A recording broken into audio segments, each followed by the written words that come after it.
नमस्कार। समय संवाद में आपका स्वागत है। मैं हूं सर्वेश कुमार सिंह।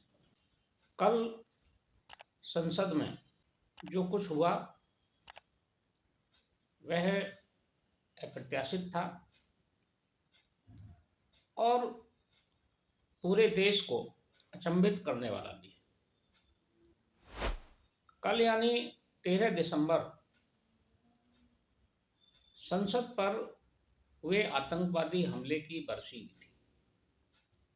13 दिसंबर 2001 को संसद परिसर में आतंकवादियों ने घुसने की कोशिश की थी, हमला किया था। पाकिस्तान से आए हुए आतंकवादी थे, जैश ए मोहम्मद और लश्कर ए तोयबा से जुड़े हुए।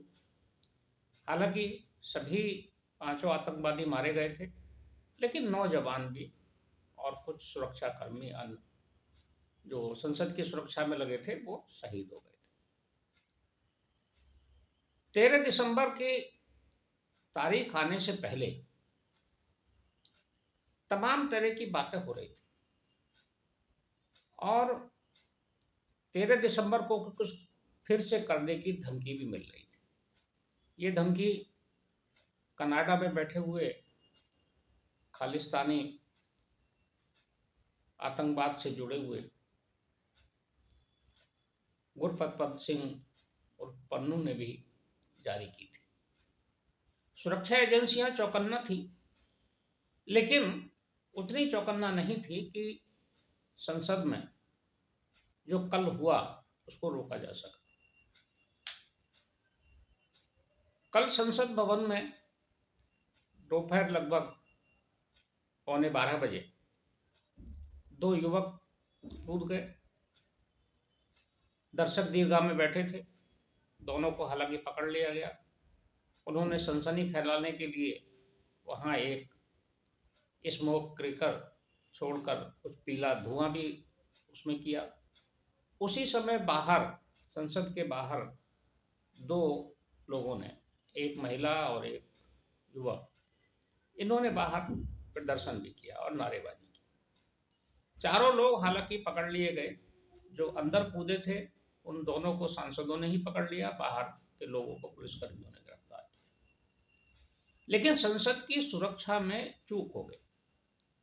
इतनी बड़ी चेतावनी मिलने के बाद भी संसद की सुरक्षा में चूक होना और इस तरह से लोगों के अंदर घुस जाना, ये बहुत बड़ा सवाल पैदा करता है। और खास बात यह है कि ये उसी दिन हुआ जिस दिन संसद पर हमला हुआ था। उसी दिन की, जब दिन में संसद परिसर के अंदर शहीद जवानों को श्रद्धांजलि दी गई, उसके कुछ ही घंटे बाद ये घटना घटित हो गई। घटना से पूरा देश स्तब्ध है और चिंतित भी है। चिंता इस बात को लेकर कि इतनी चेतावनियों के बाद भी, सुरक्षा एजेंसियों के चाक चौबंद होने के बाद भी कुछ लोग इतनी सहजता से, आसानी से परिसर की सुरक्षा को भेदते हुए अंदर पहुंच जाते हैं और अंदर पहुंचकर अपने मंसूबे पूरा करने में सफल हो गए। देश का, दुनिया का ध्यान तो उन्होंने आकृष्ट कर ही लिया। ये अलग बात है कि कोई नुकसान नहीं हुआ, लेकिन नुकसान भी हो सकता था कि अगर क्रैकर की जगह उनके पास कुछ और होता, वे कैसे अंदर पहुंच गए लेकर, तो कोई बड़ी घटना भी हो सकती थी। सांसदों की सुरक्षा का भी सवाल है, संसद की सुरक्षा का भी सवाल है। जो लोग पकड़े गए हैं, ये लोग कौन हैं, ये जानना भी जरूरी है। संसद के अंदर जो 2 युवक कूदे, उसमें एक सागर शर्मा लखनऊ का रहने वाला है। ये एक छोटा सा अपना रोजगार करता है, ई रिक्शा चलाता है। दूसरा जो उसके साथ कूदा वो दक्षिण का रहने वाला है, मनोरंजन डे उसका नाम है। ये बीटेक का छात्र है। बाहर एक युवक और एक युवती जिन्होंने नारेबाजी की और बाहर भी उन्होंने पीला धुआं छोड़ा क्रैकर के माध्यम से, उसमें एक अनमोल सिंधे है जो महाराष्ट्र का रहने वाला है, और दूसरी महिला नीलम नाम की है, ये हिसार की रहने वाली है, हरियाणा की। इन चारों का आपस में क्या कनेक्शन है, ये एजेंसियां जांच कर रही हैं, लेकिन चारों अलग अलग स्थानों के रहने वाले। एक महाराष्ट्र का है, एक उत्तर प्रदेश का है, एक दक्षिण भारत का है, एक महिला हरियाणा की है। तो आपस में कैसे जुड़े और कैसे इन्होंने इस योजना को अंजाम दिया, ये बहुत गहरी जांच का विषय है। अभी जो प्रारंभिक जानकारी मिल रही है या जो एजेंसियों को मिली है, उसके अनुसार ये सब लोग इंटरनेट मीडिया के माध्यम से आपस में जुड़े थे और अतिवादी विचारों से प्रभावित थे, यानी कि सरकार विरोधी भावना और ऐसे मुद्दे जो आम जनमानस को प्रभावित करते हैं, जिसमें बेरोजगारी है, किसानों का है और तमाम मुद्दे हैं, उन पर ये मुखर रहे। जो महिला पकड़ी गई है, वो गिरफ्तारी के समय भी नारेबाजी कर रही थी। उसने जय भीम के भी नारे लगाए, वंदे मातरम के भी लगाए और भारत माता की जय भी बोली और बेरोजगारी तानाशाही के खिलाफ भी वो बोली, नारेबाजी करती रही।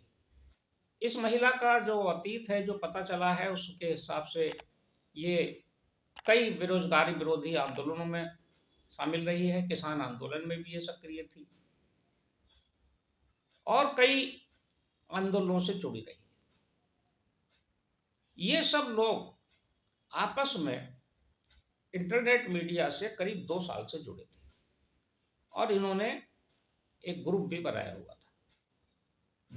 इस ग्रुप के माध्यम से ये आपस में विचार विमर्श करते थे और इन्होंने दिल्ली में आके कुछ ऐसा करने की योजना बनाई ताकि दुनिया का ध्यान उसकी तरफ आकर्षित हो जाए।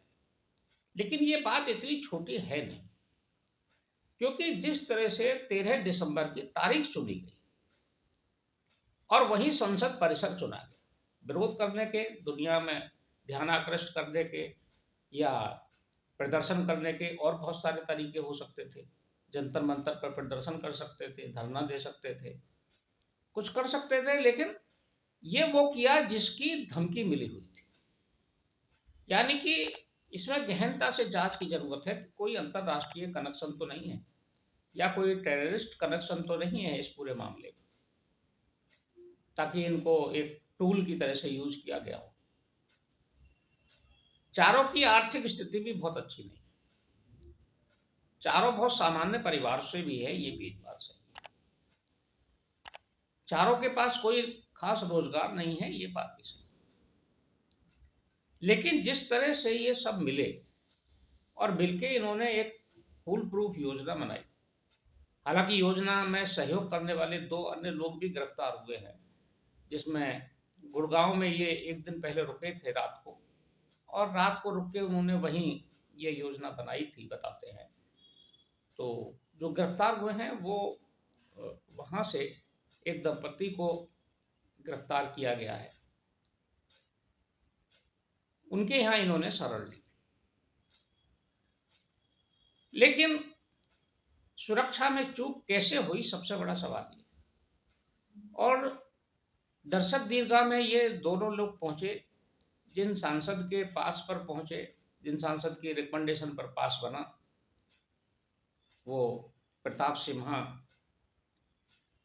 मैसूरू से सांसद हैं और भारतीय जनता पार्टी के ही सांसद हैं। उनके पास पर, उनके रिकमेंडेशन पर इनका पास बना।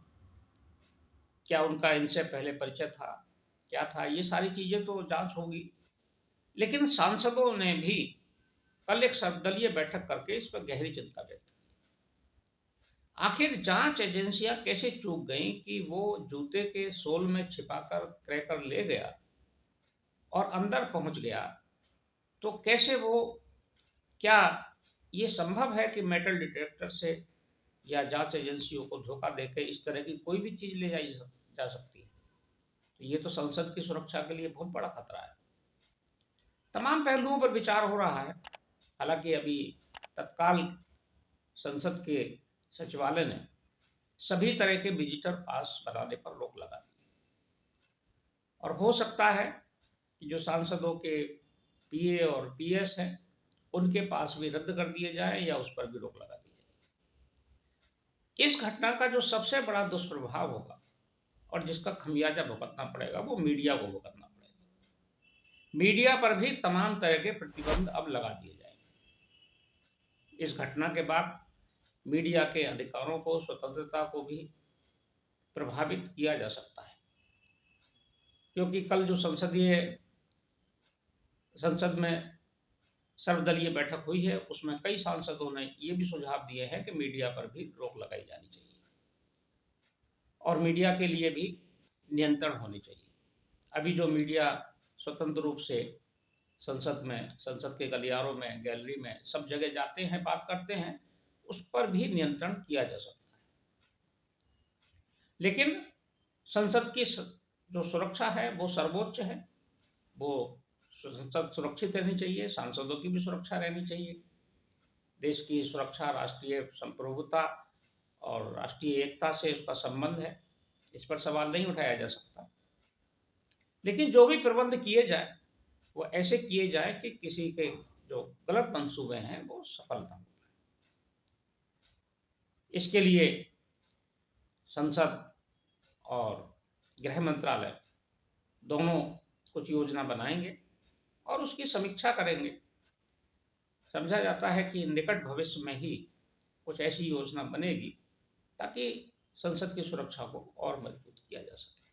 लेकिन ऐसी घटना की पुनरावृत्ति ना हो, इस बात के लिए सभी को सजग रहने की जरूरत है। समय संवाद में आज बस इतना ही। कल फिर मिलेंगे किसी एक खास विषय के साथ। तब तक के लिए मैं सर्वेश कुमार सिंह आपसे विदा लेता हूँ। नमस्कार।